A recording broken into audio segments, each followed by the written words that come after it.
Everybody's... Attention! Attention! You are listening to a pre-recorded episode of The Curious Realm. Curious Realm is busy traveling the vast void of time and space to find the best paradigm-changing content the universe has to offer. Enjoy the following transmission, and remember, stay curious.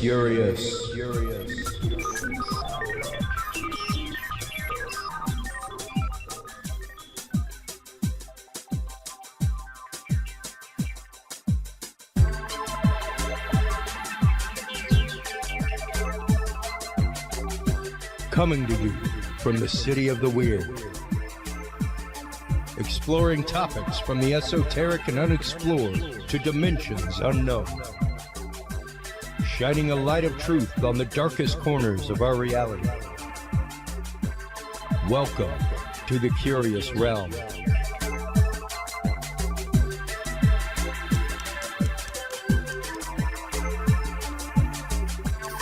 Well, hello everybody, and welcome to this episode of The Curious Realm. I am presently on job site in fabulous Las Vegas, Nevada. We, as always, bring you nothing but brand new content on this show. Never replay, never best of material.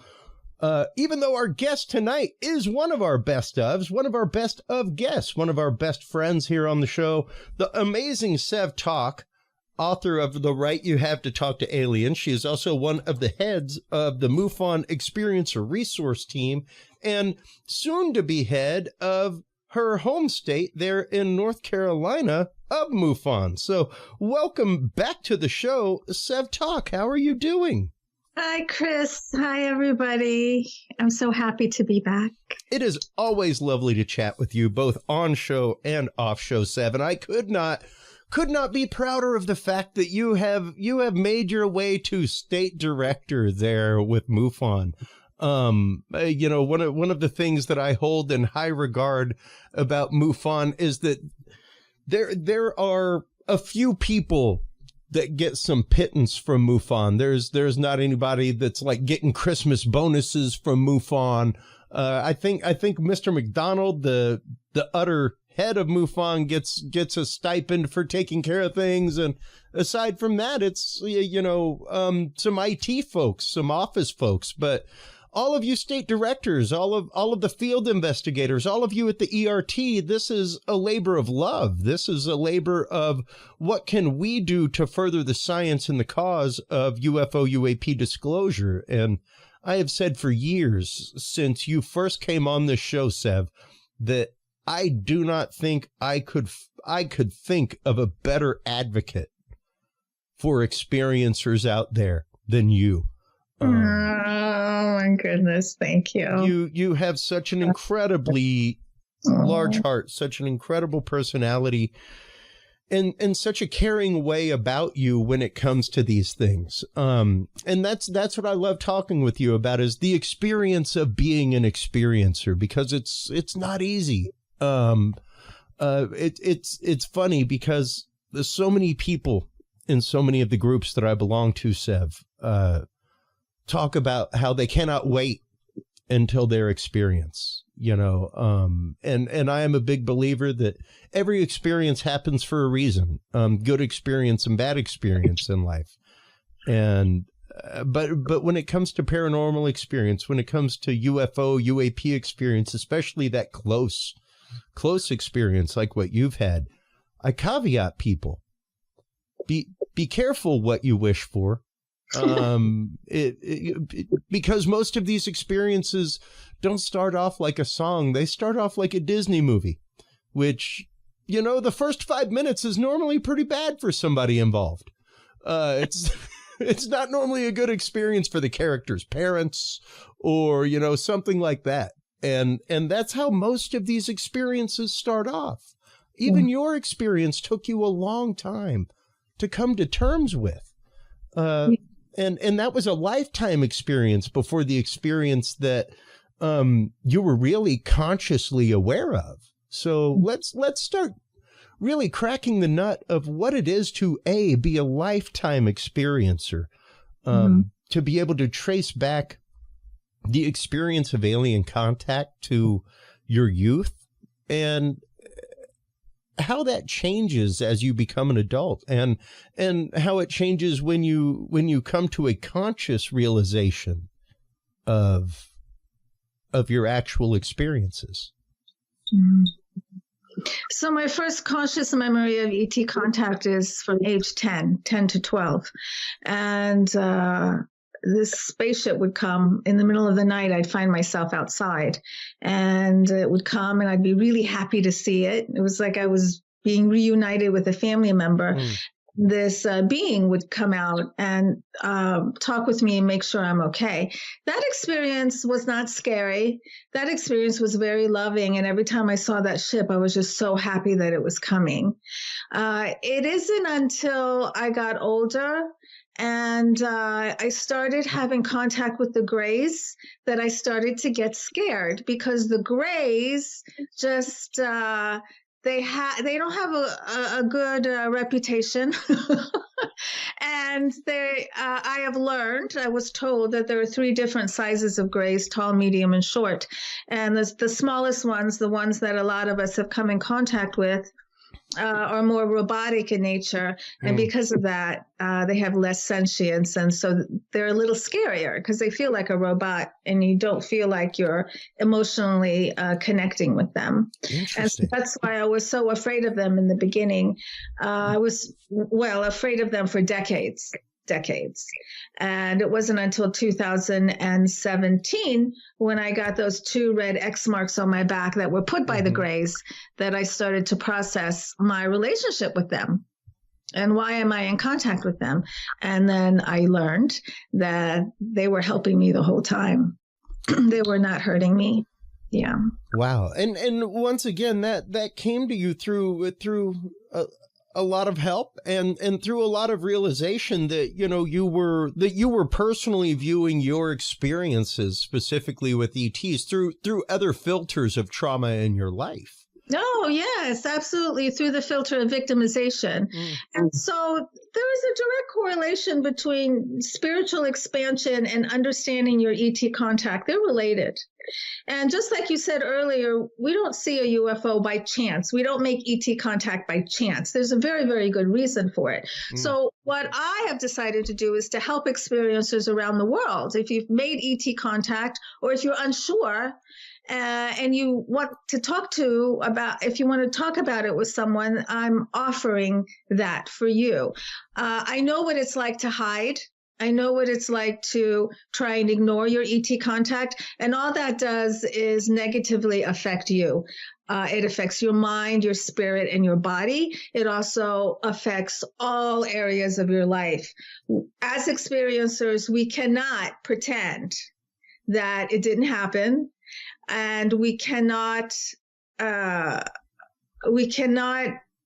really choose to ignore our reality, because that lie, if you think you're just going to set that lie off, the lie of, oh no, I'm not in contact. Oh no, those are not ETs. Like, that's not really happening. If you set that off here, you're going to have to come back and revisit it. If you want to find personal peace, if you want to find fulfillment, and if you want to really engage in that really fantastic personal journey of awakening your consciousness. And so it's really impossible to delve into your ET contact without it having a major, beautiful, beneficial effect on your psyche and your spirit. Well, and that was quite a bit of what you got into recently with George Norrie. You had the opportunity to actively be on Gaia Network and talk with him about what it is to integrate these experiences into your life. And that is a lot of what the work is with the Experiencer Resource Team, is very much akin to trauma counseling, and how do you learn to not necessarily see the experience as a trauma, but to see it as an experience, and what can you unwrap from it. What are some of the things that, especially that you find with first-time experiencers, that they are experiencing, that they are going through? It's hard for experiencers to, once again, find their foothold in life sometimes, Sev. And that is a lot of what you spoke about recently with George Norrie on Gaia Network. It was the integration of these experiences into life. What are some of the things that first-time experiencers come to the table with? Mm-hmm. Well, I was so honored to be on Beyond Belief with George Norrie on Gaia TV. Sure. And it's up if anyone wants to watch it. If you don't have a subscription to Gaia, you can get a free subscription for 1 week. And I suggest you do that because there's really wonderful shows on there. And the response from George's show, Beyond Belief, has been tremendous. I've been helping experiencers around the world for 5 years, and I am now at the point where I'm receiving so many emails from so many experiencers that I've restructured how I'm spending my time. Good. And I'm spending a lot more time helping experiencers around the world. So if anyone has made contact or think they've made contact, they're not sure, please contact me, planetsev.com, and I can offer you a private consultation if you want, or we can just email back and forth. If you go to my website, you'll see all the choices there. And you can also email me, sev@planetsev.com. Thank you for doing all that. So when I talk to an experiencer who has not processed what happened to them, often I'm the very, very first person that they're actually telling their entire story to. And it's quite an honor to hear this. There's a lot of fear because they don't understand what they're in contact with. Sometimes they're not 100% certain if what they're in contact with has their best interests at heart or not. So they're worried about their safety. Also, the hardest part is not being able to talk about it with anybody for fear that you're going to be criticized and ostracized, and whatever reputation you had is going to be tarnished, whether it's between family, friends, or even your career. That's really the hardest part. We have to talk about it to somebody. We just have to get it out. Not doing that and just letting it just fester inside of you is really the worst thing you can do. It's the worst thing you can do. These days, it's so easy to get help. You can come to me. You can go to Facebook, a variety of different Facebook groups. There's so much help now that really wasn't even available just a few years ago.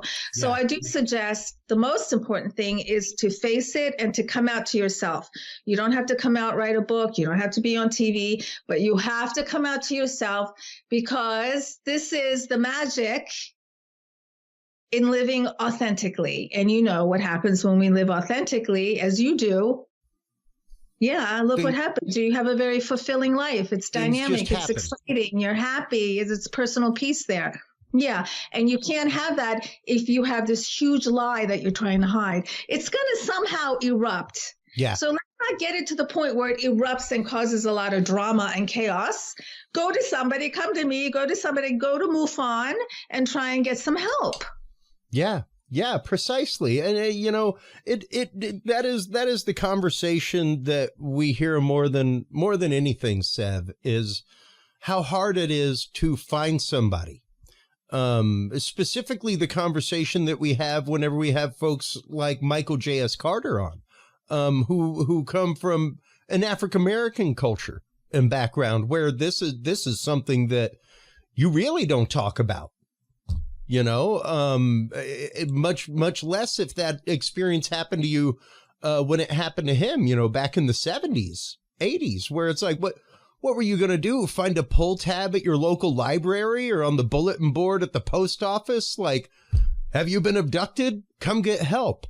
There were places like MUFON, but that was to make a report. Things like the ERT did not exist until, even a couple years after you met people like Kathleen Martin, Kathleen started the ERT. Kathleen Martin started the ERT because she saw within MUFON that there was a void of experiencers who are reaching for interpersonal help, for direct one-on-one help. So she created the ERT, which stands for Experiencer Resource Team.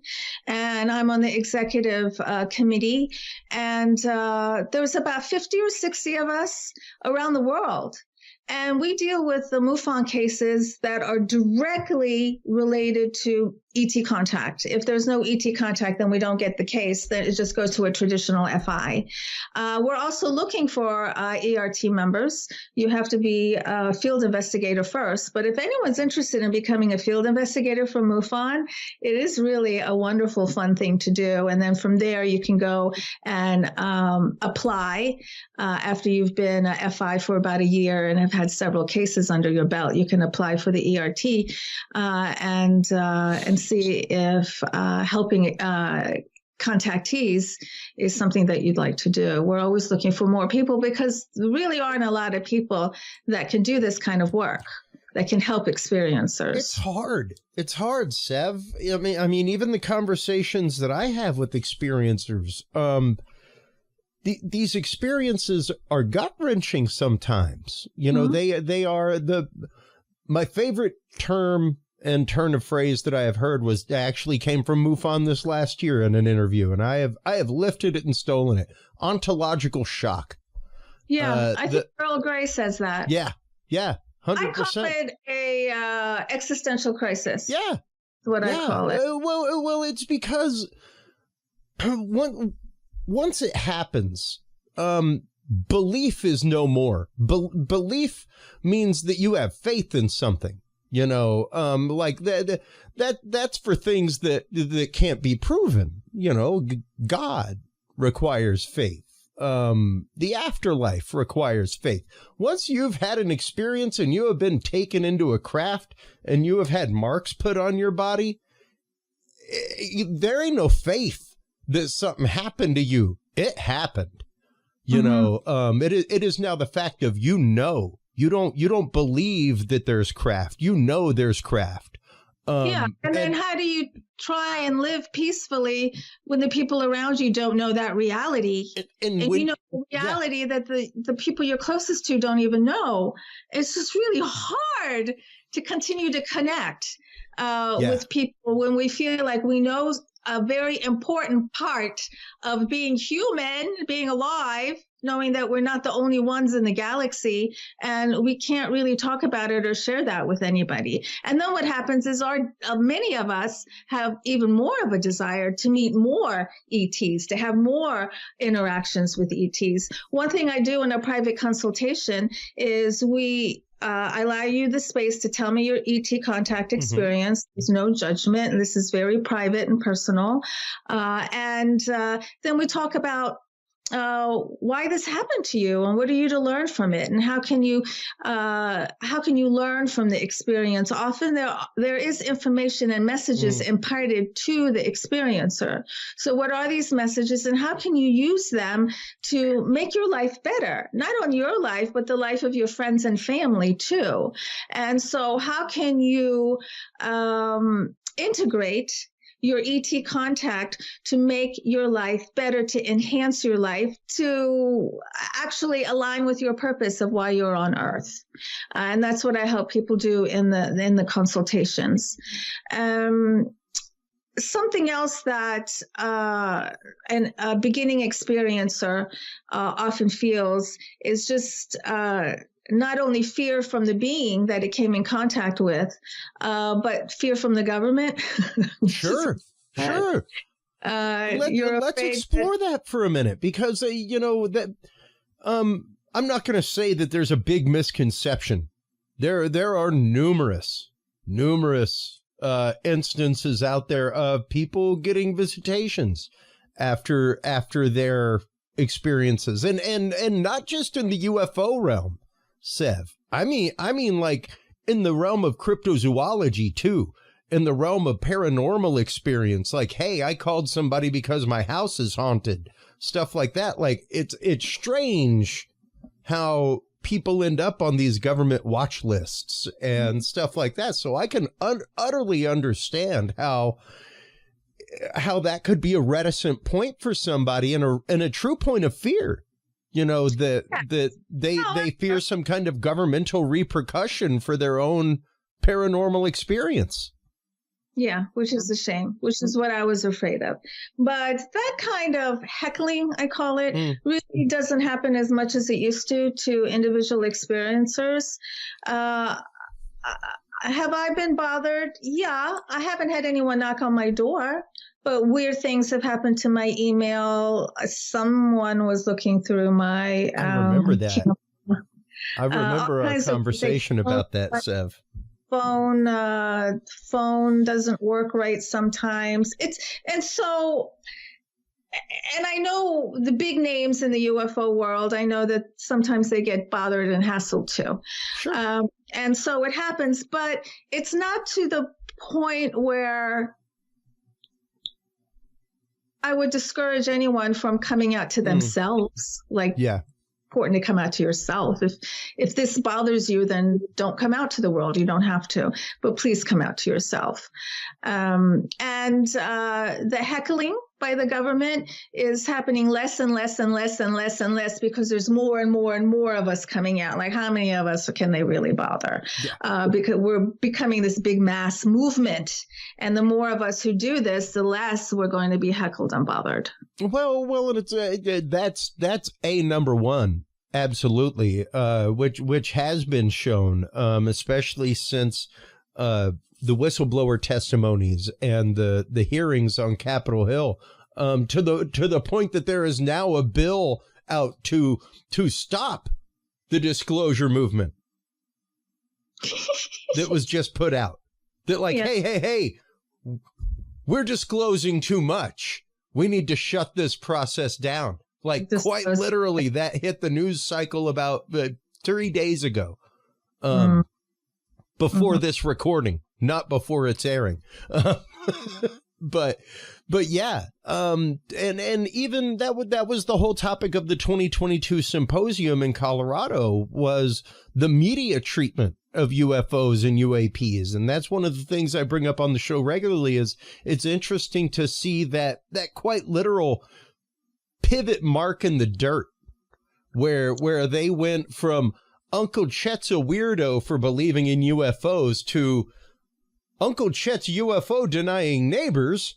Like suddenly terms like UFO denier started being used by the media and things like that, where the year before, if you came to them with a UFO report, maybe there was a local special interest story in there, and you'd hit maybe like a minute of coverage. But most of it was done like, crazy man on 3rd Street says he saw a thing over his house. Did you see something? If so, call into the show and let us know. Give us your news tips. Like, it was always a way to feed into the news tip cycle or something like that. It wasn't really a true part of the news cycle like it is now. Like now it is a full-on conversation in the media. Oh, yes. Yeah, without a doubt. It's nothing new to have a UFO segment on the news anymore, which is crazy. If someone had said this to me 3 years ago, it would have been shocking. Well, you were just on one for your local news, right? What? You were just on one for your local news. Didn't they come and shoot one with you? I've been on the local news here a few times, but I was just recently, there's an ABC TV program that just came to my house and was here all day long. And that show is supposed to be airing in the middle of this month, actually, in the middle of this. I can't say what it is, the show, yet. We'll find out. But I want to go back to something you had said earlier about how Hollywood handles disclosure, which is they handle it in the worst possible way you could possibly handle it, which is through the lens of fear. Yeah. Because that's what brings money. But I'm really honored that I'm a founding member of a brand new group called the Hollywood Disclosure Alliance, which is made up of high-level Hollywood people and UFO people. And together we've come together to help Hollywood tell the truth when it comes to disclosure. Yeah, there it is. Mm-hmm. Yeah, this is amazing. We had Earl Grey on talking about this not too long ago. And it's absolutely phenomenal to see this and to see this kind of work happening, because it is so entirely important to as you said, oddly enough, it seems like there was a unified front in Hollywood as far as what to present, because it seemed like every single thing since the day the earth stood still just about is about the fear of aliens, not about the Enlightenment, anything like that. Even the big talk at all of the hearings and panels on the Hill are about the air supremacy of the United States and the dangers presented to air traffic. And to prove that, just the other week, there was an article about how a UFO was hovering over Air Force One at LAX. When? This was quite literally, I've got the USA Today article up. This was the December 22nd. UFO or balloon, unidentified object spotted over Air Force One, may have simple explanation. But that was all the news cycle for that day was talking about UFO over Air Force One. Like, you're not gonna get a bigger way to skew the paradigm of conversation than to say that there was something hovering over the most powerful man in the world's airplane that has all kinds of countermeasures and all kinds of electronic measures and all kinds of, like, that thing is a flying fortress that could literally fly through a nuclear blast and make it. Like, that thing can fly at the proximity of a nuclear blast and be okay with the countermeasures it has. But they made it sound really scary that there was a UFO flying in proximity next to Air Force One over LAX and nobody was aware of it. You know, so yeah, it's like the paradigm is still being pushed to fear, because once you say that, you know, our skies are unsafe, you can get all kinds of money released. You know, you can get all kinds of funds released from national coffers because, hey, we need to make sure to keep the airline traffic safe over America. I posted just the other day, I'm pretty sure we're the ones junking up their airspace. I'm pretty sure they got way better avoidance and collision systems than we do, you know? So I don't think they're necessarily the threat to the airspace. I think we are the threat to the airspace. We're the ones with the junky planes that get in the way and cannot maneuver out of the way fast enough. So yeah, but that is the conversation: is how can we keep this fear motivated? Because fear is where money comes from. You know, that's how we know to untie the purse strings of Congress is through fear. So trying to change that paradigm is a beautiful thing that the Hollywood Disclosure Alliance is working on, is to try and change that message that is pervasive through everything, you know. And how do we, because once you change what the media is saying, you change the perception of the public, you know. And I think that may have been some of the kerfuffle that happened whenever, you know, things like Close Encounters and stuff like that came out, where it really did verge on almost documentary in the way that some of these things are treated by the government, and the way that some of these things, especially at the time, were being investigated. You know, even the fact of the scientist in the movie being based on the character, or the character being based on Jacques Vallée and his work. It was very much, I think, a laying out of what was happening. So we are changing, and the view of things are changing. And it's great because it is bringing out more people like you, Sev, who are willing to come forward with their experience and share their experience to help other experiencers. Yeah. Also, J. Allen Hynek was very closely involved with Close Encounters. Oh, yeah, absolutely. Yeah. So that's where we get our Close Encounters of the first, second, third, fourth kind, all that from. Yeah. Yeah. Okay. I don't know what to say because well, let's so much I don't know which point to go to first. That's okay. That's my job, is to direct you where to go, Sev. That's my job as a host, is to give you questions. Okay.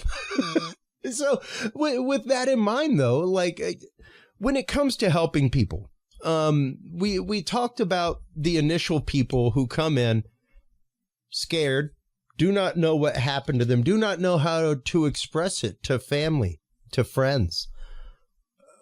What point do you typically see the pivot? At what point do you typically see somebody come to the point of acceptance of their experience and have that willingness to come forward, to talk to family, to talk to friends, because there are numerous cases out there, something that we speak about regularly, the fact that these experiences tear families apart. They tear relationships apart. They tear friendships apart. And not because of what happened, but because of the lack of talking. Mm-hmm. At what point do you see that change for people? That's different for everybody. Sure. Sometimes I can see a change just in the first phone call or the first consultation with me. And sometimes it could take years. It really depends on the person and how deeply they're willing to go and look at themselves internally, because this is you have to turn your eyes inward to understand ET contact. And a lot of people don't want to do that. But that's the reason it's happening to you. So you can turn your eyes inward, and so you can align with your heart, and so you can live as a human in a happier state. So the information that we're getting from the ETs is to help us live as humans more connected, more loving, and happier. It's all the information we're getting. And so in order to process that and integrate that, you have to do this internal personal journey and look at yourself and look at why negative things are happening, or why the quality of your life is not the way you want it to be. You created the quality of your life. We all create our reality, and we create this biosphere, energetic biosphere that we have around ourselves. We're like architects of that, and that is what creates our reality, and it's all through the mind. And so it's so multi-layered from the first moment that you would maybe connect with me and we would start talking. And then I may help you realize some things you may not have realized before. I often suggest meditation for experiencers. Sometimes experiencers want to make contact again, and they want to nourish contact, and I help them do that too. Basically, I help the experiencer get rid of the fear and the confusion. There's always a little bit of confusion, and there might be always a little bit of fear. But what I'm doing is helping the experiencer so the fear and the confusion no longer keeps them from propelling forward and creating a happy life. Create happy relationships, because hiding this comes in between your relationships too. It's just hard to be happy and fulfilled when you have a huge lie. Yeah. That is growing and growing and growing inside of you. That you're literally perpetuating on the daily if you aren't telling. So and granted, I don't think anybody on the first date is necessarily going to go into like personal abuses in their life, No, what someone just told me that Coast to Coast, George Norris Coast to Coast has a dating app for people who are into. Oh. Yes, they do. They have had that for for at least a decade that I know of. Yeah. No, for people, and it's a brilliant idea. It's a brilliant idea because Sev, you've met my wife. I'm a pretty fortunate man. She's an amazing, amazing human being. And to find somebody who understands this and what happens in this head and why it happens is something special to begin with. Much less some of the ideas I can just lay out in casual conversation. You know, like the number of times I'm on the road and just quietly having my beer at the bar and somebody will go, oh, well, you want to talk about that? Hey, Chris. And it's like they just pull me out of the corner and go, here's somebody with this wild topic of conversation. About, oh, well, you want to talk about alien abduction? Well, all right. Let's get into that real quick. You know, like, yeah, imagine that on a date if that's not your topic of conversation, you know? So the idea that they built a community of people who are looking for soulmates that are interested in the same thing. That's a beautiful concept, you know? Same thing as, you know, Plenty of Fish or any Christian dating app. Things like that, where you're trying to find somebody who has the same core belief as you. And spiritual beliefs are one thing. When you get into this, it's a different story. And much like any relationship, you know, friendship, what have you, could be polarized. It could be just as polarized in the dating world once you find out, like, well, I mean, this guy was really, really great and we got along, and until he started talking about alien seeding and the idea of, you know, a alien program to bioengineer humanity. Like that's when we stopped going to Fuddruckers on afternoons. Like I could see how that could be a sticking point for some people. And yet still a beautiful conversation for other people. You know, and having that conversation is hard. It's hard. And yeah, trying to find a mate is hard enough. Trying to find somebody who can empathize with a thought form is different. And when you're trying to find a way to express this thought form to people that may not be empathetic, it's hard. And that's what you're dealing with the ERT and with new experiencers, is trying to get them accustomed to being able to share this incredible experience, because it is an incredible experience. And it's something that, given the opportunity, can truly, truly be life changing.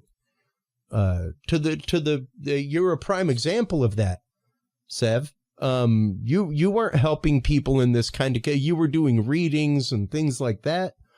And I still do them. I still do soul purpose sessions. Sure.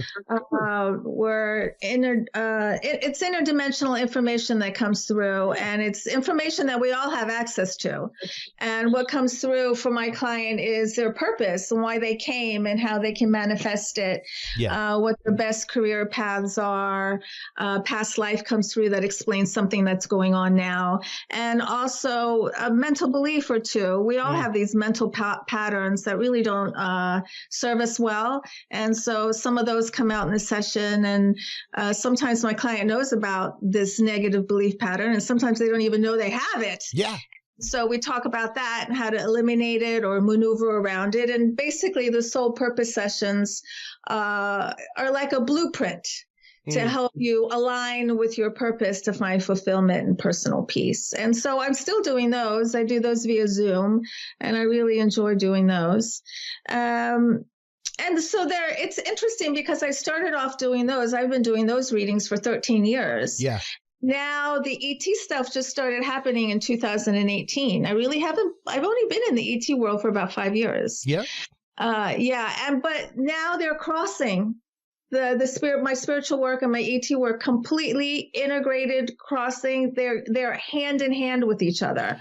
That's like the big new forefront of ETs are the spiritual growth. That's the purpose of the ET contact, is for spiritual growth. Well, and let's get into that real quick, because as you said, we have you for about 15 minutes. As you said earlier, people receive messages. Now, granted, much like any afterlife contact, things like that, not everybody comes back with the message. Not everybody comes back like with a new mission in life. Same thing with an ET experience. Not everybody has a telepathic message given to them, but many people do, and many people come back. More than not. What's that? It's more than not. Really? Even if the message is you're safe, That's a telepathic message. Oh, sure. Message. Sure. So most ET contactees do get some kind of message, even if it's, you're going to be okay. It's all right. It's good to see you again. And it can go all the way to just this download of a lot of information, scientific, spiritual, the future fate of humanity, the hybridization program. There's lots of different things that we're given information about that the government is interested. And this is what MILAB is, military abductions. I do think that some of us are, our brains are being investigated. Our knowledge, what did the ETs tell us? What knowledge do we have? Yeah. I've been asked to share some of my knowledge before with military men. They seemed like military men. I don't know where I was or who they were. And so they asked for scientific information. They also asked for psychic information. It's a debriefing. We get debriefed. Well, and that's just it, like information. And if we don't want to give the information, they get really, really nasty. I would imagine so, and that is, like you said, one of the many concerns that many first-time abductees have with sharing their story is the fear of that. And that has been an ongoing hypothesis for a long time, is that many abduction cases may very well be abduction in disguise, in order to. Who knows? Are you talking about the Dr. Stephen Greer hypothesis or he claims that there are human beings dressed up as ETs and the government has these fake spaceships and they're bringing people on board and making them think that. No, there's that, but it's more the fact of using bidirectional technology to kind of in a targeted individual kind of way.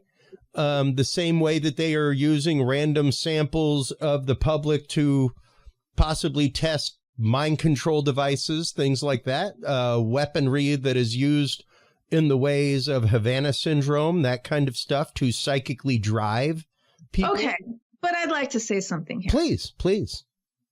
Because I don't want to fall down this trap of fear and what the government can be doing, putting ideas into our minds and all this kind of stuff controlling us.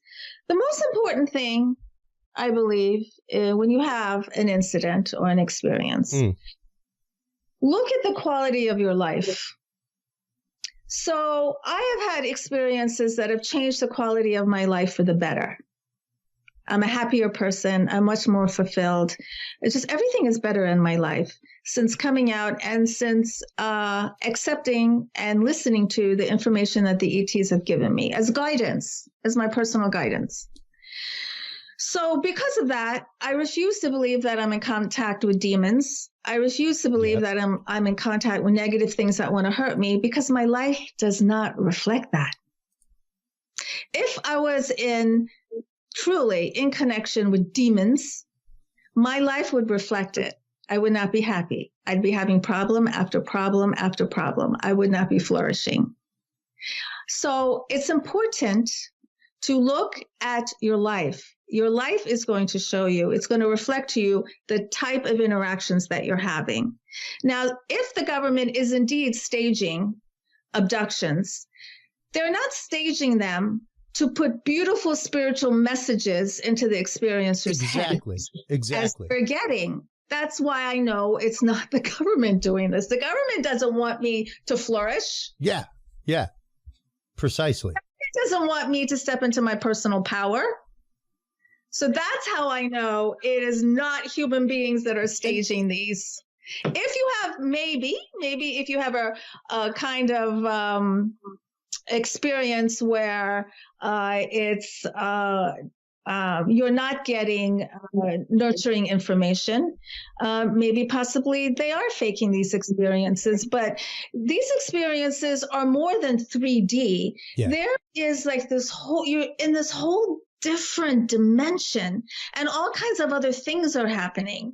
And so the government can't create those other dimensions. It's going to be a strictly 3D, very surface type of interaction. It's not going to be a real ET contact. There's a world of difference. Yeah. Yeah. And that is one of the reasons why I wanted to bring it up, because that is one of the things that we talk about with Dr. John Hall and Robert Duncan about targeted individuals and targeting technologies. You will know when it's not your voice, when it's not your inner voice, you'll know. It's negative. Yeah. You have to fight it. It's negative. It's destructive. It's not something that's wanting to further you in life. And this is the same thing. And that's why I wanted to bring that up, was that you'll know it's a genuine experience because it will be something that makes you want to do other than. You know, it's something that will move your life in a positive way and will make you want to spread love and change. And that's what happens to a lot of experiencers. They all of a sudden they become much more empathetic and sympathetic. Many of them also become much more creative. They become artists or musicians, or they allow their creativity to come through. And many become vegetarians because they become very sympathetic to these animals. Why do we have to torture these animals? Just to eat their flesh, to eat their skin? Why are we doing that? Yeah. And so, the information is, let's all love each other and we're all connected. It's this huge, huge download of connection. I'm connected to you. You're connected to me. The way I feel is going to affect the way you feel and vice versa. Yeah. Yeah. And that's just it. As we talk about on this show regularly, as I talk about whenever I'm on shows discussing my therapy music, and binaural beats. We are all frequency. Right now, you're in North Carolina. I'm here in Austin, Texas. By all 9th grade science, we are sharing an electron shell, Sev. We are literally vibrating right next to each other without being in physical presence. That's right. We are 90% empty space. This is all agreed upon illusion. Mm-hmm. You know, even the idea of time like that. That's an agreed upon 60 seconds is a minute, you know, of science. That's not an actual thing in the universe. Mm-hmm. So like the time is not a universal law. Mm-hmm. That's a construct that we gave. And once you start realizing those things, the whole world is different. That is, once again, as Earl uses that point of ontologic shock where once the things that you once defined reality by cease to be. Yes. And if you use that very special moment to, I don't like the word better, but I'm going to use it, to better yourself. It is what I call a very ripe space for manifestation. You can almost like start from scratch. Wow. And when it's your mind and your belief system and creating your life. In our last few minutes, it's an opportunity to kind of like a do-over. Yeah. In our last few minutes with you, how do people start making those steps? Somebody's already had the experience. Somebody has already accepted the experience in their life. How do they start moving that experience forward in their life? How do they start taking the next steps to that personal transformation? Well, how are they feeling about it? If they're feeling like there's a lot of fear or a lot of worry or anxiety, then talk to somebody, talk to me, find somebody to talk to, email me, go to my website, find me. There's a few other people who are doing this work too, but there are very many of us. It's time. If you feel that you don't want to live like this anymore, that you don't want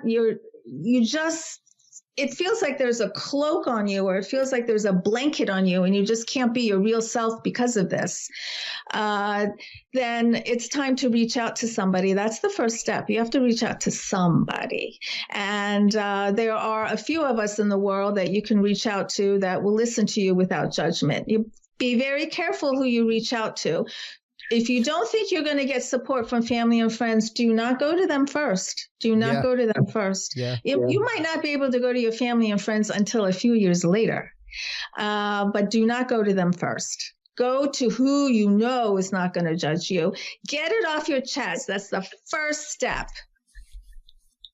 That's huge. And yeah, it can be just thinking about it and thinking about the number of people I know that are stuck on that step Sev, from their experience. Don't have to be. Yeah. They don't have to be. It's hard. It's hard. And I mean, I remember my first moment of that I still deal with. I don't think you ever stop dealing with that first moment of ontologic shock, that first moment where the world around you changes, and whether you wonder whether or not you can explain that moment to anybody. I got chills while you were talking, and I had your website up, and kind of glad I had your website up because I started weeping. It's not easy. Yeah, it's not easy. You're right, because I was telling you that this TV show was at my house all day long a couple Saturdays ago. And so I was explaining the two X's that were burned into my back. This happened 6 years ago, 5 years ago. And while I was telling the story, I started crying, and I really surprised myself because as I was telling the story and the camera's looking right at me, I went there. And I had those feelings of fear and those feelings of complete confusion, and fear and confusion, when combined, you're in a suspended state. You're just suspended. You don't know who you are anymore. You don't know what anything is anymore. You don't even know what's real anymore. And that's such a scary, scary, scary place to be. You feel like you have no control. And so even though it's been 6 years, 5 or 6 years, I'm still crying when I talk about it. It's that intense. Yeah, 100%. I mean, your book has a copyright date of 2018. So, and I know I had you on the show shortly after it came out, and it had been about a year and a half, 2 years after your incident that you wrote that book. And it's incredible to know that people like you are out there, Sev. I get asked all the time, by people in private messages after shows like this, in emails from the website, all kinds of things of where can I go? And I am so glad that you have privately, because you stepped up to the plate long ago, with the Experiencer Resource Team. And like I told you on the show, whenever you announced that it seemed like you were very much following your call as far as what this was and what you had assumed as your mission, which was to share this message with as many people as possible and to share the message of healing and healing from this with as many people as possible. So my goal is not only to help the individual, but through the individual, we shall help the collective. That's the ultimate goal. Yeah, exactly. And, we have to raise that collective consciousness, Sev. Individually start that. Yes, absolutely. Yeah. And that's just it.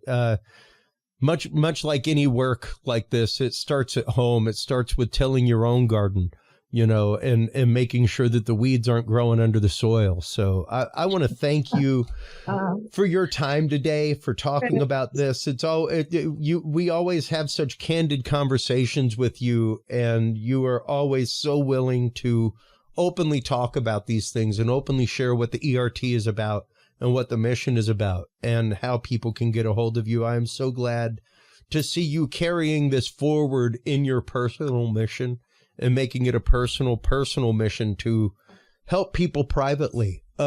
Before we let you go, let everybody know where they can go to contact you, where they can contact you for a soul session, where they can contact you for an experiencer session, Sev, and get that one-on-one regular help that they truly do need. Thank you, Chris. Well, my book, You Have the Right to Talk to Aliens, is on Amazon.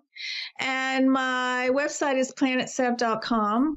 My email is sev@planetsev.com. And on my website, you can see I have soul sessions, a private ET contact consultation, tell me your ET story. Yeah, so I'm really easy to get a hold of for a soul session or for ET contact consultation. I also have a YouTube channel, Alien Spirit, with Sev.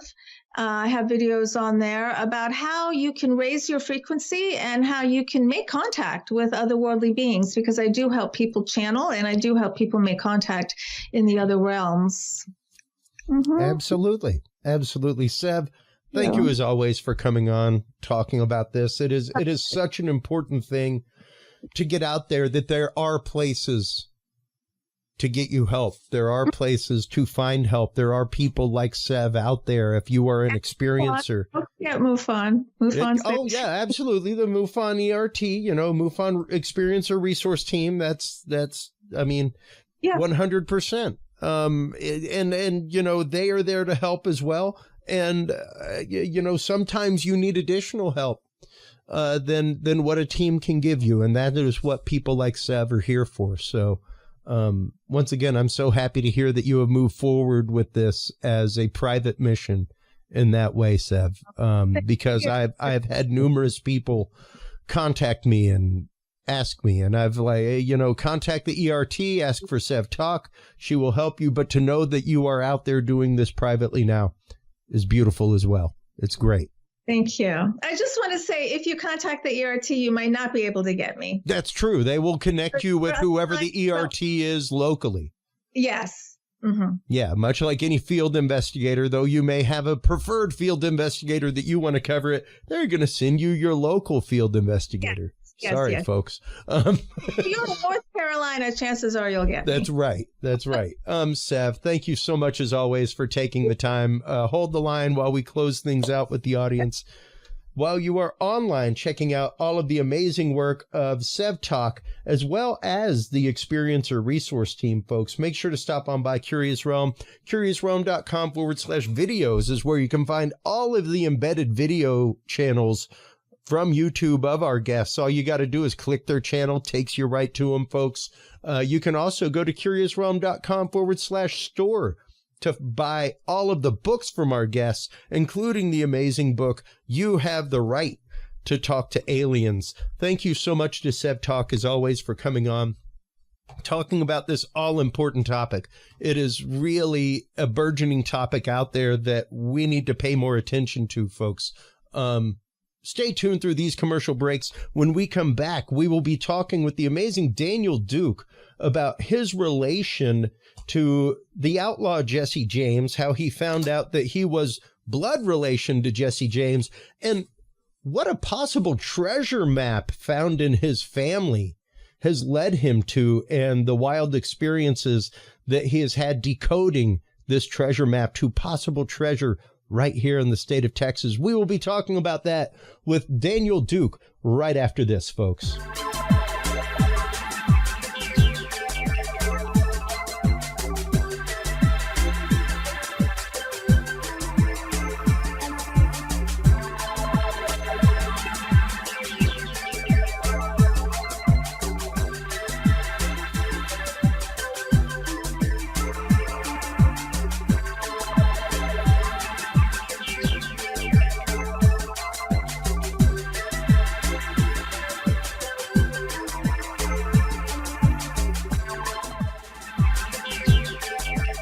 The Curious Realm podcast is your source for the latest and greatest news and events in the world of the paranormal, esoteric, and forbidden knowledge.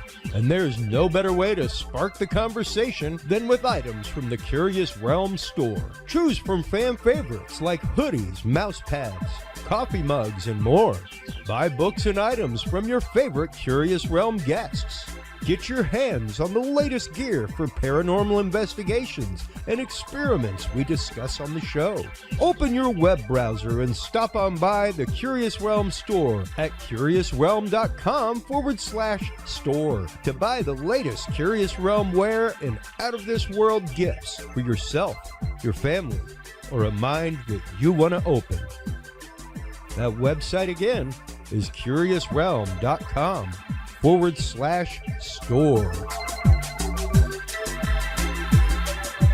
Well, hello, everybody, and thank you so much for staying tuned through that commercial break. Thank you so much to our guest, Sev Tok. I always love talking with her. Her work on the MUFON Experiencer Resource Team is so entirely important. The idea of being able to help people through their traumas, being able to help people find their way when they are lost, and it's just such important work. It's fantastic. So thank you so much, Sev, for coming on as always. Our guest in this segment is the amazing Daniel Duke. He is the author of Jesse James and the Lost Templar Treasure, and he is actively a distant relative of Jesse James. Welcome back to the show. Daniel, how are you doing today? I'm doing good, and thanks for having me. It's an honor. Absolutely, man. It's always great to chat with you. I mean, you live right up the road. Next time I was telling my wife earlier, I was like, I don't know why I didn't just say like, hey, what are you doing at 2:30? Like, why don't you come by the house and just come be on the show? Instead, we're doing it via phone. But next time you definitely need to come in studio because you are just right up the road. Not that far from me here right now. I'll be there in probably 10 minutes. Probably before we are done with the interview. It's great having you right in our backyard. And a lot of people do not realize the connections that Texas has to Jesse James. And the fact that Jesse James probably did not die the way that history says he did. He lived much longer. He lived here in Texas and probably left a treasure map behind as well. So let's start at the beginning of all of this, Daniel. How did you come to find out that you were blood relative to Jesse James to begin with?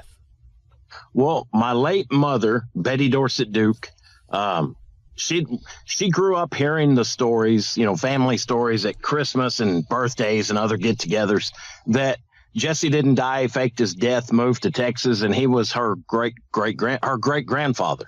So, she'd heard that. All her siblings heard it. That was always, it was just passed down through the family, the same story. And then she always wondered, but then she said, you go to school, you read a history book or you watch a movie like The Long Riders or any other Western with Jesse James in it. And history always had it that Jesse was shot in the back of the head by Bob and Charlie Ford, and that was the end. But so she wanted to know which story was right, the family story or the traditionally accepted story. And once my sister and I started college, Mom had more time on her hands, so she started looking. She went to, the Texas State Archives, different places, doing genealogy, years of research, and found out that it looked like when she found the photos, that really helped. There was a lot of photos passed down through the family. We looked at the photos. She did. And I'm starting to get ahead of myself. It's like a million different stories. It all tries to come out at once.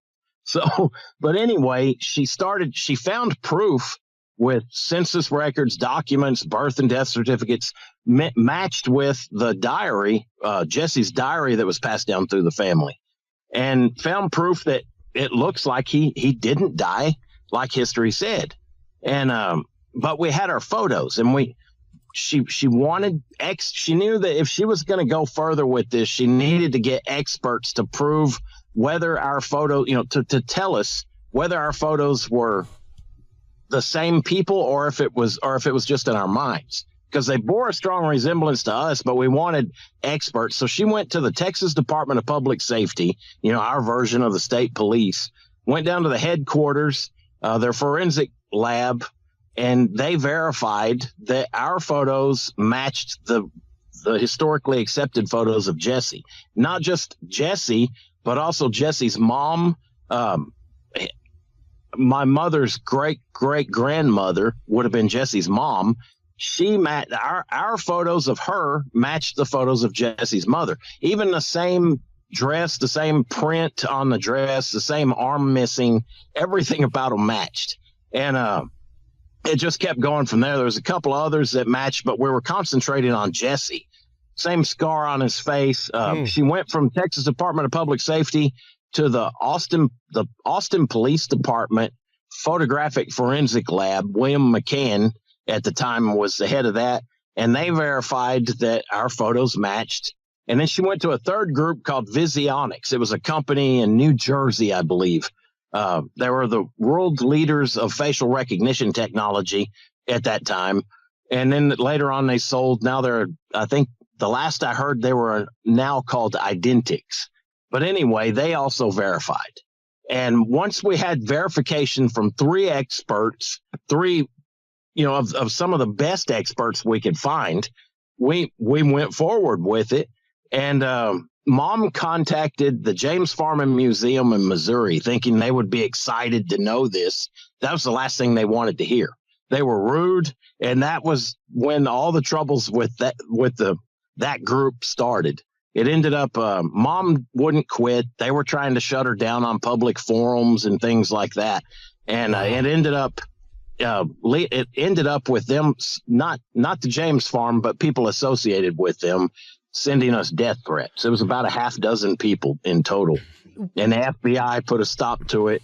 But I'm getting ahead of myself. Well, that is quite literally one of the many things that we have talked about previously, Daniel, is the idea that these communities, especially communities like that, like Salem, Massachusetts, it's one of my favorite communities in the world to visit. Yeah. But their money's made a certain way. And if you change the dialogue of Cotton Mather, if you start changing the dialogue of the pressing of Giles Corey, these things that are integral to the history of this place, of this town. And once again, like we've mentioned before, that town that Jesse James was supposedly killed in, like, that's pretty much their bread and butter. Like, it's not like they got like 28 amusement parks up around the place, things like that. Like, they make their tourist dollars off of, this is the house where Jesse James was shot. Exactly. It's a lot of money. And, I remember, what was it, 1999, found out, I was curious about it. We checked into just the museum that's down the road from St. Joe in Kearney, Missouri. And found out they brought in, at that time, it was $7 million a year from tourists around the world. And, people happen to be in the area. They drive up to check it out. They pay their money, go on the tour and leave. And it was $7 million a year. And I think that worried them more than what we realized it would. It was the money, especially where Jesse was said to have been killed, like you had said. Yeah. That would render that house nothing more than just part of a lie. Well, and how long had it been? Did it occur there? How long have they been claiming that and been making money off of it? Like, the rabbit hole goes deep quick when it comes to that kind of stuff. Now, the fact that, like, the federal government actively had to get involved because of threats made against you and your family, that's remarkable, man. That is absolutely wild. And I remember there was a part where you and your mother were making regular trips to the library just right up the road in the archives here in Austin, Texas. State archives. When an actual member of the Texas Rangers came up and was like, you need to slow down on this partner. Oh, no, he wasn't a Texas Ranger. This guy, his name was Jay Harrison. Okay. And I'm sorry for getting that wrong and for misremembering. Let me back up a little bit on this. We were going to the state archives. I'd drive Mom down there and we'd both scour census records, everything we could, all the microfiche, spend hours, most of the day. Every time we went down there, we got to where we were going 1-2 times a week, every week. And you get on a roll, you don't want to stop. You have to find more. So we were on a good roll. We had all these names. Anyway, so we're going to the archives on a regular basis. Every time we go in, we'd sign our name. And we knew the head librarian there is David Baskins. He's now passed away. He passed away shortly after that. Anyway, he told us one day, he said, don't sign the book. And Mom said, what? And he said it, he whispered it. And I thought, this is odd, but we were so naive at the time. That was our first contact with strange behavior like that. well, Mom said, why don't you want us to sign in? He said, they're watching. And I said, who's watching? And he just turned around and went and sat back at his desk.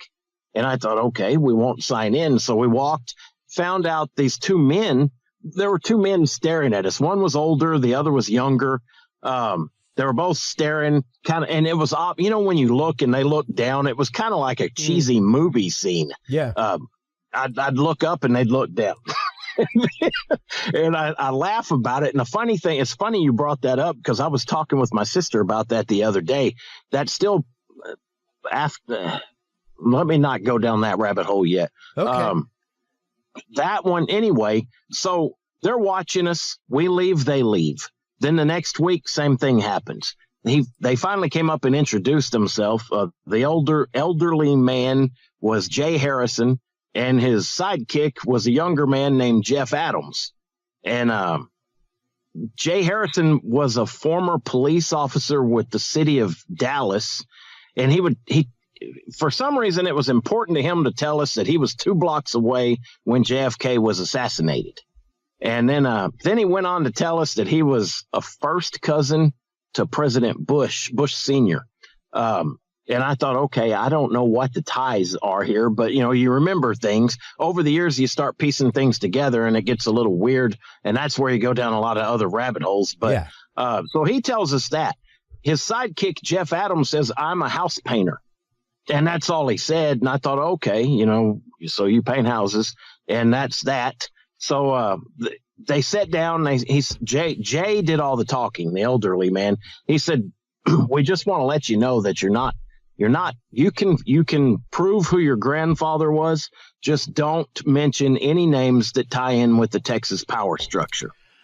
And my mother and I, we're just average people. Mom said it. I was thinking the same thing. She said, who's the Texas power structure? And he said, he just kind of laughed and said, you'll find out. Nobody ever came to us. Even to this day, no one has ever come to us and told us we're part of the Texas power structure. Nope, I don't think they would do that anyway. But so we were like, okay, fine. The next week, we were there. They were both there again. And Jeff Adams told us he wasn't a house painter. He's actually a researcher for the Texas State Bar. And I thought, this is weird. Why'd you lie to us about being a house painter? And now you're telling us you're this. So he gave me his business card. I said, well, you told me house painter last week. So do you have a card? And he handed me his card. And when I got home, I checked it out on the internet, and it added up. There was his picture on the Texas State Bar's website, which now I can't find any trace of. I don't know. Oh. I don't know what that's about. But at the time, he was on the Texas State Bar website, and I remember there was a picture of him wearing a yak mantle when he was in, oh God, I don't even remember where that's at. He was wearing a yak mantle that some natives gave him as part of some kind of trip he took for goodwill or something. Okay. And I'll just throw this out there. He's also tied in with, I think, Baylor University. I know the Baptist Church for sure, but that's a side topic that I still don't. It gets weird. Yeah, that's just it. That's the whole point, is that you doing casual research into your family's connection to one of the most, I'll say famous, not even infamous. People like Bugsy Siegel are infamous. People like, Scarface is infamous. Jesse James is famous and quite literally considered an American Robin Hood in many aspects, especially to the people of his home state. But once again, the story of his death may have been greatly exaggerated, greatly exaggerated on purpose. And the fact that your mere investigation of your familial connection to Jesse James led to that crazy encounter at the Texas State Archives, where they're like, research that connection all you want, but don't be digging too deep, because the critters that come out of the hole you may not like. That is a wild caveat just being thrown at you as you're doing casual research, because like you said, once you kind of start finding the honey holes in archives and things like that to go back to, it's hard not to want to be there every day. Pulling data and seeing how far it goes. And he would meet us. Well, he wanted to show us a grave out at the Texas State Cemetery. And Mom said, I'm not meeting you at a cemetery. And he laughed and looked shocked and said, why not? And she said, we don't know you. You've lied to us once. Jeff did, telling us he was a house painter, which, and remind me about house painter later. Sure. Anyway, so we finally, he talked us into it. We went out and met him. We were standing near an empty grave, an open grave that was ready to have a coffin in it. And I thought, my God, he mentions Texas power structure. He's talking weird. They're following us. Why are we standing next to an open grave? And even though you're in the middle of Austin, there's really nobody there in the cemetery. They could have, if they wanted to, they could have shot us both and dumped us in the hole and filled it in. But luckily that didn't happen. But, people start acting that way and you start wondering, it makes you a little paranoid. And anyway, so they were following us. He mentioned some stuff at the Texas State Cemetery, asking weird questions like, was so-and-so gay? And my mom said, I don't know. I don't care. Was he? Yeah. Why would you ask me a question like that? And he would look shocked that she was actually talking to him with that tone. So we finally left, and that was the last time we ever saw him. We remembered the warning. Don't mention the Texas power structure, but just that warning alone tends to skew. It doesn't skew the research, but it skews what you let out. You're never sure, should I say this? Should I not say this? And I think that was the whole point of them meeting us. They wanted to make us nervous. Yeah. And even if it was the fact of, because there's been rumors of Treasure of Jesse James for a long, long time.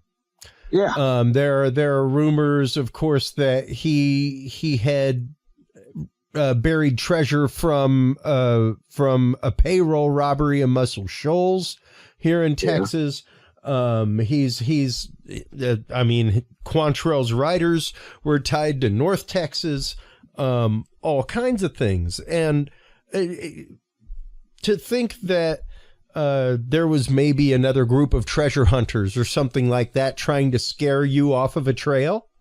Yeah. Yeah, but absolutely. These people were tied in with like the Texas State Bar, stuff like that. Yeah.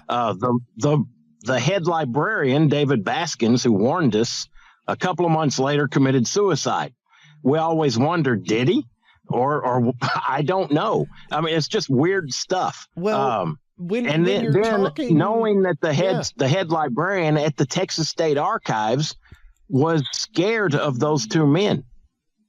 Like he knew to whisper, keep his mouth shut. Yeah. He warned us, and he turned around and went away. And he didn't want to talk about it ever again after that warning. So that adds a little more weight to it. Like they're not just treasure hunters, or maybe they were treasure hunters with power behind them. Well, so a few months down the road, Wagner Carr, former Attorney General for the state of Texas, contacts us. Now, the weird thing about that, Jay Harrison kept talking about JFK and how he himself was 2 blocks away when it happened. And then, Wagner Carr, he was part of the state investigation. He was the head of the state investigation on the assassination of JFK. This didn't happen overnight. It's piecing things together over time. But Wagner Carr was interested in Jesse James and the treasures. So he would call Mom constantly. He had his driver come out and take my mother and I to 3 locations where large treasures, gold, mostly gold, some silver, but mostly gold, were recovered. His driver was there at each recovery and told us that the Texas Rangers oversaw the recovery of those gold catches. Well, like one over near Georgetown, Texas, that was the first one she showed us, the driver. She said that there were several 18-wheelers making several trips a day for several days, unloading gold from that site. And I thought, my God, I said, that's more gold than Jesse James ever robbed. I mean, just one trip with a hell, you could just even a pallet of gold. They never even robbed officially that much gold. So where did all that gold come from, and how was Jesse involved with that? Another story real quick. Around Please. The same time Wagner Carr was talking to us, there was an old man named George Roming. He was a 32nd degree Freemason. When he was a kid, he was about 10. Jesse was an old man in his 80s. Well, yeah, in his 80s, actually late 80s, early 90s, when George was about 10 or 12.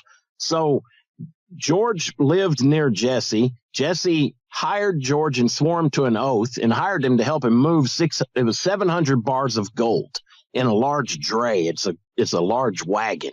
According to George, each of the bars weighed about 15 pounds, and they moved the bars 20 miles. They buried it. George drew a map for us where it was. We went to go look for it. It's on Fort Hood Military Reserve. We're not that crazy. Yeah. You're not digging in there.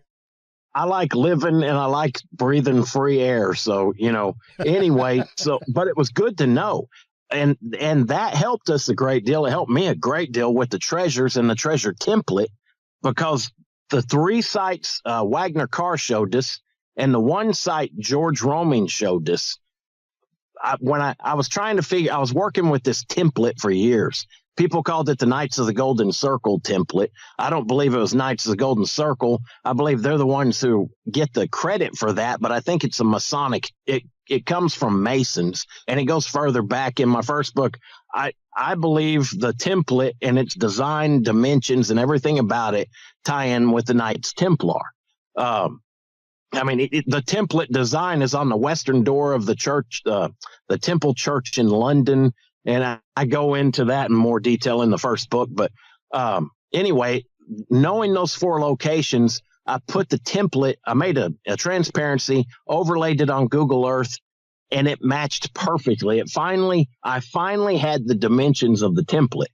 Years later, I found out there was more than just that. There's a large, medium, and small template. They all work together. They've got deep esoteric meanings, the dimensions, the size, the shape, everything about it basically ties in with the Kabbalistic tree of life.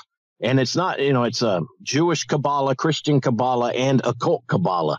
They mixed elements of all 3 of those into the template and everything about it, which tells me, I think the treasures that Jesse was involved in, he was famous. He was a big part at his time, but he was just one cog in a huge wheel that goes back centuries. Like in his diary, he stayed at a man's house. And I feel like if I'm jumping all over the place, let me know. No, you're good. In his diary, there's mention of a robbing trip they went on. They went from Texas up through Shreveport and then down a river boat and then back. They got off the boat in Nacogdoches and went Natchitoches.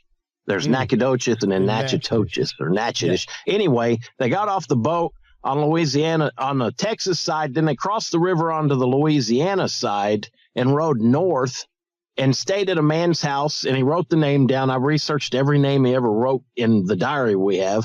The guy's name was Gervais Fontenot. So I thought, who was this Gervais Fontenot? Found out he was a retired U.S. Marshal at that time. And I thought, why the hell is the James gang staying the night with a retired U.S. Marshal? It didn't make sense, but I thought that's what happened.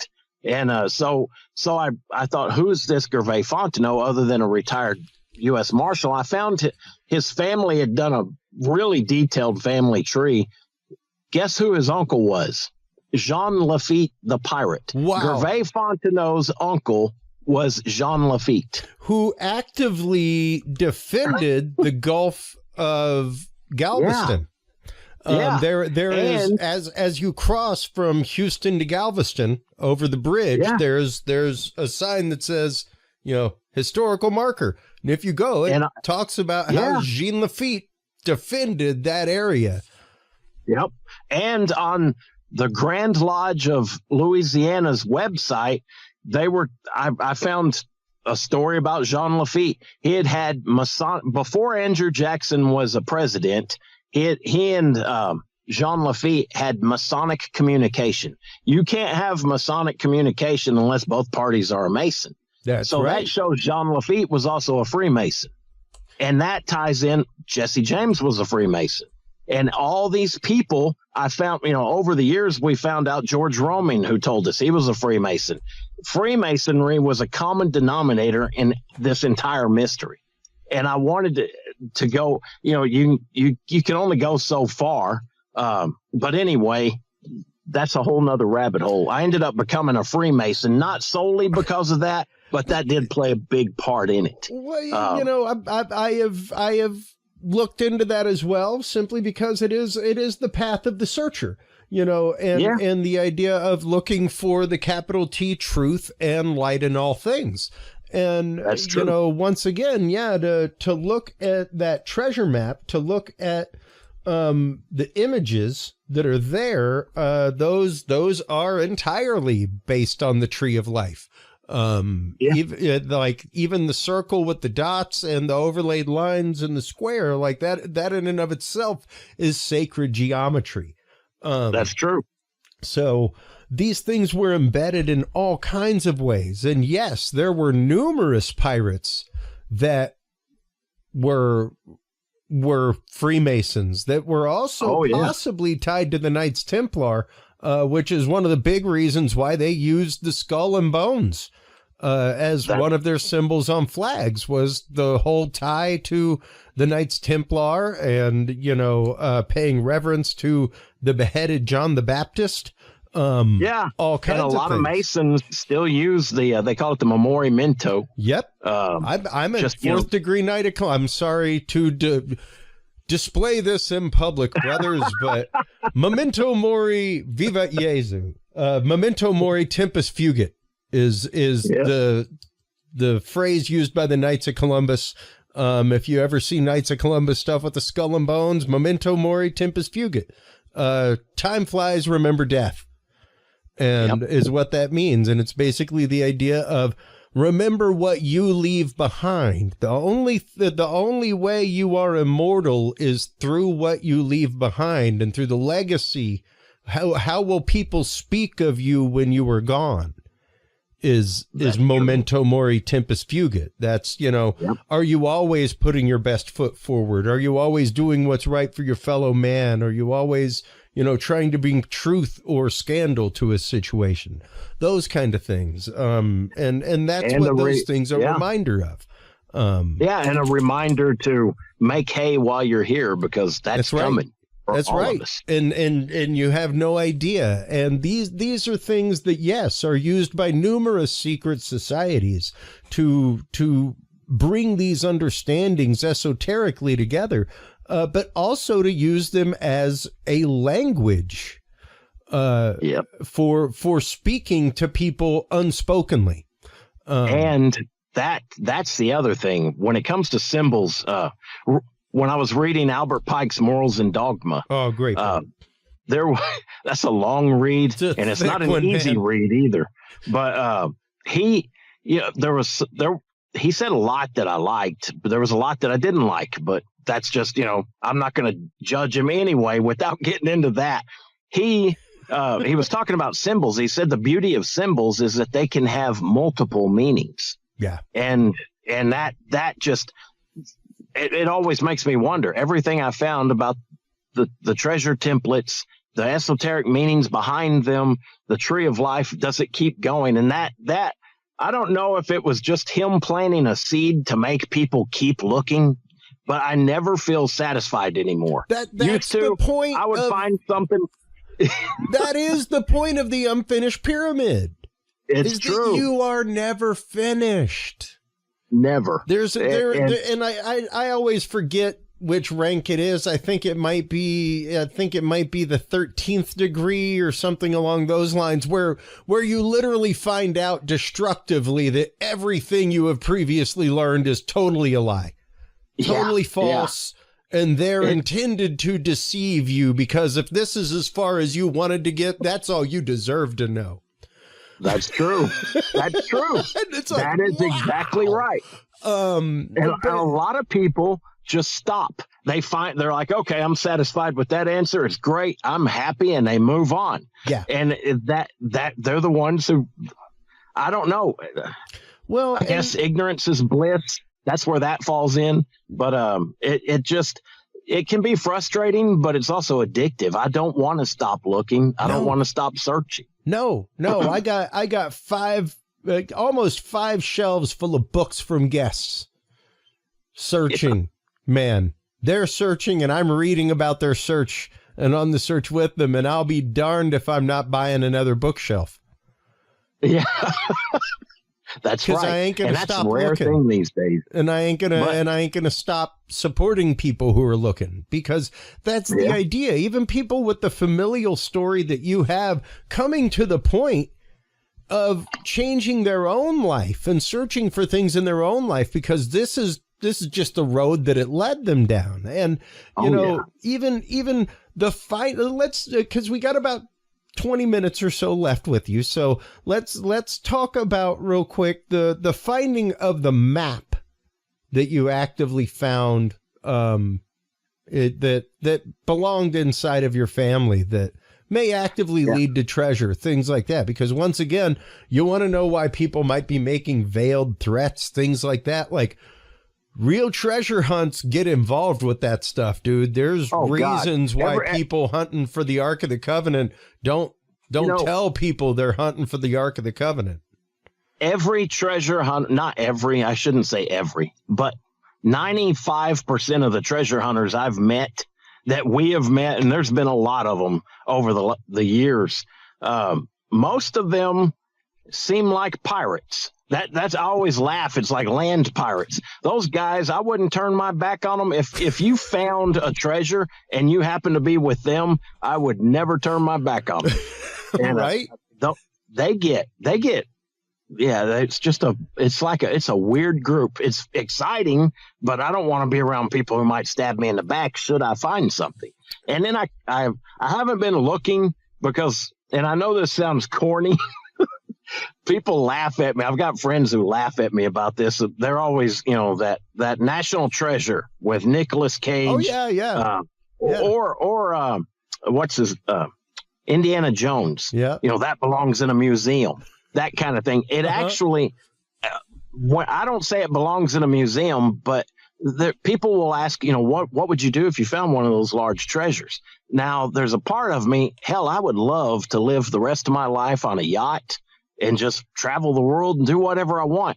But at the same time, knowing where those treasures came from, all the blood that was spilled over the years for those treasures, and it wasn't spilled in vain. There was a reason. I don't know what the exact reason was, but I've come to the conclusion that they brought it to the Americas, specifically the United States of America, because they meant for it to shine like a beacon of liberty and freedom.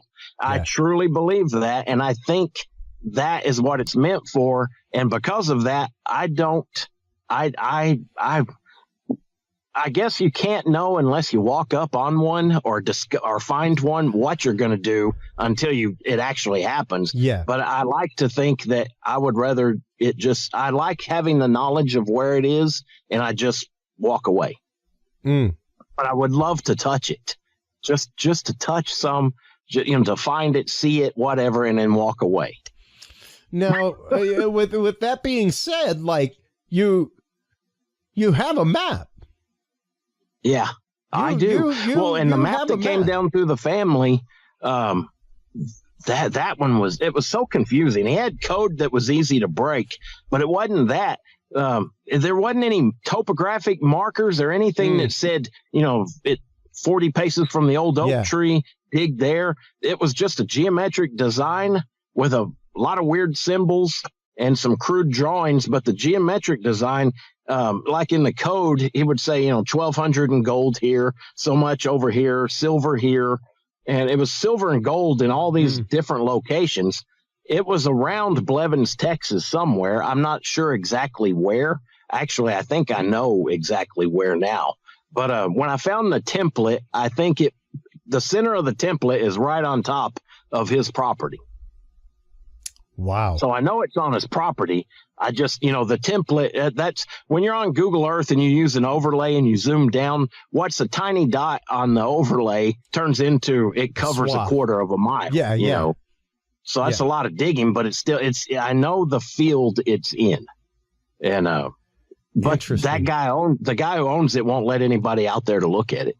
And you kind of have to. Yeah, I can't blame him. Even right now, we're getting ready here soon to have our good friend James Keenan, who does research out on Blind Frog Ranch, things like that. Like they're actively in there. That's a prime example of this type of situation where they are actively on the trail of a treasure, and gold on their property, and regularly are finding like, hey, look at this random 20-foot deep hole with a ladder in it that we found. What was the name of the ranch? Blind Frog Ranch. That sounds similar to story that I have a friend. We've got a friend whose great-great-grandfather bought the Sunset Ranch out near Lago Vista in Jonestown. Yep. It used to be huge. Now it's been whittled down by the government and the wildlife bird sanctuary and stuff. It's still 5,000 acres. It's nothing to sneeze at. But they've got holes in their ranch that are 3 foot in diameter, and they go down about 140 feet. Yeah. And the thing is, like, they didn't dig these holes. Other people came on their property and dug them, looking for the same treasure that, like, hey, we own the mineral rights. It's not like you went out and bought, like, hey, we got a mining right here. You don't have a mining right here. This is our property. Yeah. And they're just finding like 20-foot deep holes that people have been digging for weeks, things like that, because they're on the same trail, and that's some dangerous stuff, man. Like no different than somebody cooking meth on your property. Like, you're exactly right. I mean, and it's actually instead of cooking meth and all that, it is gold. It's like it's no different than having pallets of cash. I mean, and people will kill for that. Hell, people kill people for $30. So, for a bar of gold or several hundred of them, a lot of people wouldn't think twice about it. And some people even for the possibility of it, Daniel. And that's the scary fact, and that's the thing. And when you're talking about something, because I mean, Jesse James was a member of the Knights of the Golden Circle. The Knights of the Golden Circle was a band. Well, he was alleged to be a member of the Knights of the Golden Circle. Just there's no proof on that. There's no proof that Albert Pike was part of it. Yeah, but it also wouldn't shock me if they were. I don't think that they were. Yeah, that unlike, I don't think unlike Masons that they have an actual roll call for that stuff. Well, and I also know that Albert and Jesse were both Masons. I've often wondered if they didn't use the Knights of the Golden Circle as like a decoy or a patsy. Sure, absolutely. And that's just it. And when you're talking about a wealth in that range of things, especially even the looted gold, things like that, because that is a lot of what Jesse James did during the Civil War was looting of Union trade routes, things like that. A lot of guerrilla warfare and stealing gold, bringing it back across the lines.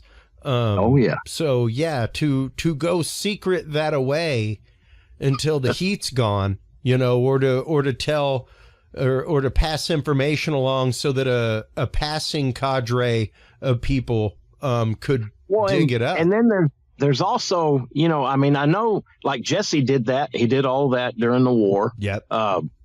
I know he wasn't allowed to. He wasn't gonna.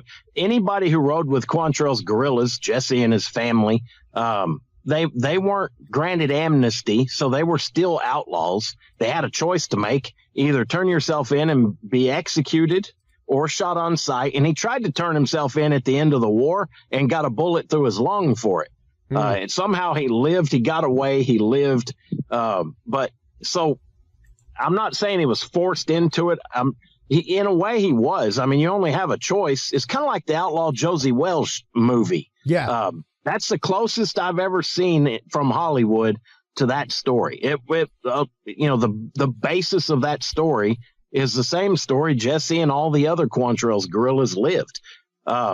So maybe they were part of the Knights of the Golden Circle. Maybe later he got turned or away from that and into a bigger mission with a bigger picture that goes back to the Knights Templar. And I think that may have been what happened. I doubt he was born knowing this, or given that information while he was a child growing up. I think it all happened probably during the end of and after the Civil War with the Masons and the KGC. Yeah. But I wanted to mention before I forget, please, the house painter that I was talking about earlier. Yeah. Gave the warrant, said he was a house painter. That was a lie. Well, years later, remember that movie that came out about Jimmy Hoffa not too long ago, The Irishman? Uh-huh. What does he call himself in that movie when Jimmy Hoffa calls him and says, "I hear you paint houses"? Yeah. He called himself a house painter. Yeah. And after all the stuff we've been through, when I saw that movie, hair on the back of my neck stood up. I thought, oh my God. Right. Is that what he meant? I don't know. But it still gives me goosebumps thinking about it. But after we met, after all of that, talking about Wagner Carr, he had his driver show us where some large catches were. Yeah. There was a guy who was called, he went by the name of J. Frank Dalton. He claims to be Jesse. He's been proven a hoax. I mean, he's been debunked. He was a hoaxer. But the guy did know about some of the treasures, their locations, some of the locations. And he knew a lot more than a person should have known about the James Gang. But he also claimed to have been a senator from New York, Kit Carson, a whole bunch of different people. Yeah. Anyway, to make a long story short, that guy claimed to be Jesse. There's still some people who follow that. They follow him like he's Jesse. So it was around 2000, they exhumed the grave in Granbury, Texas. Mm-hmm. And so we're there at the exhumation just because a reporter wanted Mom up there. So we all drive up there. And plus, it's a part of history. Even though he was a hoaxer, he played a role in the story. So we went up there. We run into Wagner Carr. Wagner Carr's there. We also found out the people exhuming the body believed there may have been treasure in the grave. And I think that's why the whole thing happened. But so we're up there. We see Wagner Carr. And then we are introduced to none other than Billy Saul Estes. He was, I don't know if you've heard of Billy Saul Estes. He's one of the most famous or infamous con men in Texas or in America. He was selling non-existent agriculture fertilizer plants to foreign investors back in the 60s, helping raise money for LBJ's campaigns. He was also said to have been LBJ's right-hand man, or like a man in the shadows, or his hitman. Yeah, I'll just say it. We met him. He was a very nice man to our face anyway. He was very nice to Mom. Mom said things. Whatever she thought came right out. He walked up through this crowd of reporters and said, "Do you know who I am, Miss Duke?" And she said, I heard you're the guy who knew the last guy to see Jimmy Hoffa alive. And I thought, my God, you don't say that kind of thing. Hashtag chutzpah, Mom. Like that. We're going to be dead. We won't make it out of this cemetery. Anyway, he was real nice to her, wanted a copy of her book signed, all that kind of stuff. And then that was that. He never called. He wanted her phone number, but he never called. But that's Granbury, Texas. We used to go to Mailbox, etc., down in Cedar Park where you live. we used to go down there and mail packages regularly. And the lady who worked there knew us, you know, Mom and her used to talk all the time. She would tell us Billy saw, after we left 2 different times, Billy Saw Estes would come in and mail a package. And the guy lived in Granbury. Huh. Why was he, why? And we never even talked about that stuff to the lady at the mailbox, et cetera. That's a big jaunt. That's really weird. That's far more than a Texas minute of a drive. Yeah. That's several 4-hour drive. Yeah, I was going to say, for those of you out there beyond the bounds of Texas, just so you know, a Texas minute is an hour-long drive. Yeah. So, I mean, it was just weird stuff like that. And then if you read up on, you know, there's Billy Saw. Billy Saw wrote a book about LBJ, JFK, the assassination. There's a lot of weird ties.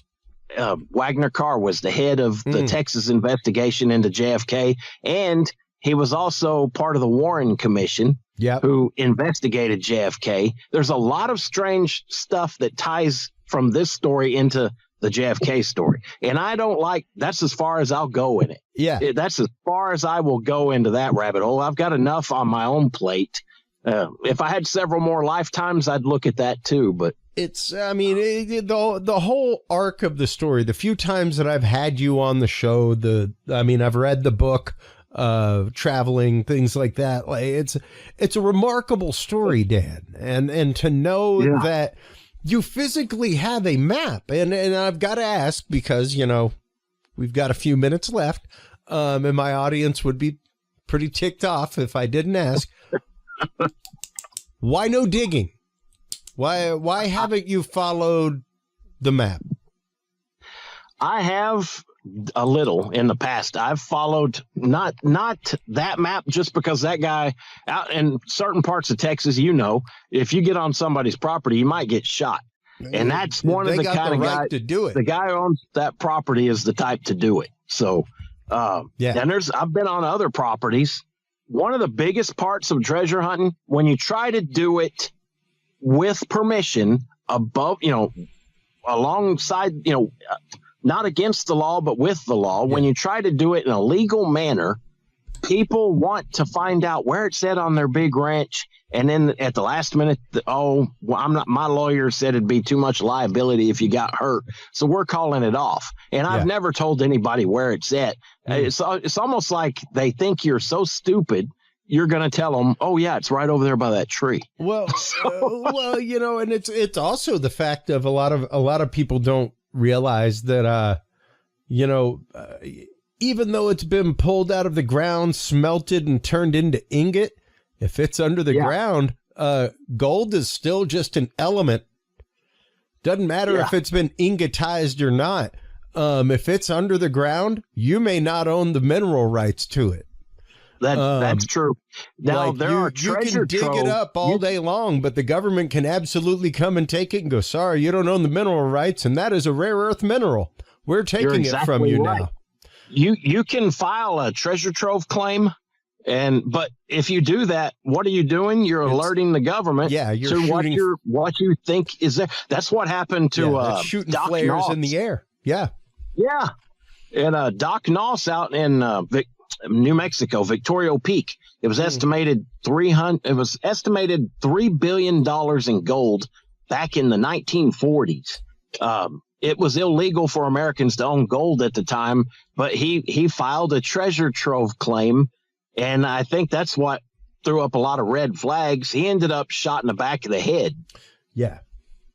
So well, and there was the case of the family in California that found jars and jars of 1800s silver coinage. Beautiful. That the government came too. and gold coins that the government just came and took. Wells Fargo even tried to get involved. Yeah. They tried to claim that was robbed from them. Yeah. And that they had a claim to it, and that didn't go over. The government gets it, and you're lucky if they let you have a small percentage of it. Yeah. There was one in Pennsylvania. There's a guy, group of treasure hunters up in Pennsylvania about 2 years ago. They claim they found a large hoard. The FBI swooped in and took it from them. Yeah. Yeah. And there was a lot of news coverage on that. I remember that one. I remember that one. And that, of course, the FBI denies it. Yeah. Yeah. 100% they do. Like, oh, no, I don't know what you're talking about. Well, and I understand wanting to preserve history. Like absolutely. Roman hoards of Roman gold found in the UK. But the way the UK goes about it, if you find something, a hoard of gold or whatever, any kind of treasure, they get 3 estimates from different museums and experts, and they average it out, and they pay you cash. Yeah. That way the museum gets the artifact, or the government, they get the artifact. Yeah. It ends up in a museum, and you've got cash. So that to me is a lot nicer way to deal with it than just taking it from you. Well, and that's just it. It's hard. It's hard. Yes, you do have a map, like you said. The consequences of digging are a totally different thing, and even getting involved with digging is a totally different thing. And even trying to go and secure permits puts you on the radar of people who may come find you at an archive and be like, hey man, I don't know if you want to get into this. Like we were at one that pop up. Yeah. We went to, my mother and I went up to Oklahoma, and we figured out where one of the treasures in Oklahoma was. It's a large one. And when we got there, we got permission to be on the property. It was all above board. Everything was, legal. We got there, found out it wasn't on that property. It was right across the road, just literally 40 yards away. Oh, and it matches an old map that was drawn. We had it down. We were on the wrong property. Wow. So we got up there, we searched, we figured out what we needed to do. We didn't tell anybody. You don't tell people, hey, I'm going to look for millions in gold. No, that's just it. Yeah. We kept it quiet. We didn't talk on the phone. So we went up there, we come back. We were here not 30 minutes. The phone rang, and a guy was on the other side of the phone telling us that isn't yours. That one's not for you. Don't go back to that spot. He said, I know you were in Oklahoma. You were real close. That's all I'm going to say. But he also said, that is not for you. Don't go back. And I know we ended up, now we know that guy pretty well. Wow. And I don't talk too much about him because he's a real secretive guy. He's the kind of person who can tell you things that's going to happen several days before you see it on the news. And those are the kind of people that are involved with treasure hunting. It's wild. It's interesting. And I do believe they've got there's government agents who scour treasure hunting boards and things like that. I fully believe that. I don't doubt 100%. it. And I think 100%. We bumped into one of them. Yeah, I do not doubt that. No different than they watch the paranormal communities, and people with paranormal experiences, especially repeated paranormal. I like researching it, but I also know that after I came out with the book, I mean, people knew before I even wrote the book that happened in Oklahoma before I wrote the book. But now that we've written the books, there's no way I'm not watched. If I'm sure. Yeah. If any large amount of money goes into my bank account, there's a red flag. I'm sure they're going to research it. So. Yeah. Well, and also just people in offices that dole out permits looking for it. Things like that. Those things pop up, and treasure hunters with deep pockets have people like that who called them up and say, somebody was looking. Just so you know, somebody else is interested in what you were looking at. You're exactly right. So, man, thanks so much for coming on as always. It's always a fun conversation. Once again, next time I've got to get you here in the studio. Jesse James, I'd like to drive down there. We could do the interview in person. Absolutely, man. And go out, have lunch, a beer, all that kind of good stuff. That sounds fun. Jesse James and the Lost Templar Treasure, folks. That is the first book by Daniel Duke. The second one is The Mysterious and Faked Death of Jesse James. Both of them amazing works that really tear into a lost part of history. They're both available on Amazon. They are both available on curiousrealm.com at our store. While you are online checking that out, everybody, make sure to stop on by curiousrealm.com. Like, follow, subscribe. That's where you can find all the episodes. That's where you can find our live events. We have tons of live events coming up. We will soon be at the upcoming Lone Star Paracon in Schertz, Texas, right down the road. That is our first event of the year. We will be having a super duper time there, having some great conversations. So join us for that. Join us for so much more right there at curiousrealm.com, everybody. Remember, open hearts, open minds. That's what it takes to have conversation. And without conversation, we do not move forward as humanity. So take care of yourselves, take care of each other, and stay curious, everybody. We'll talk to you soon. Bye-bye. Thank you for tuning into this episode of The Curious Realm.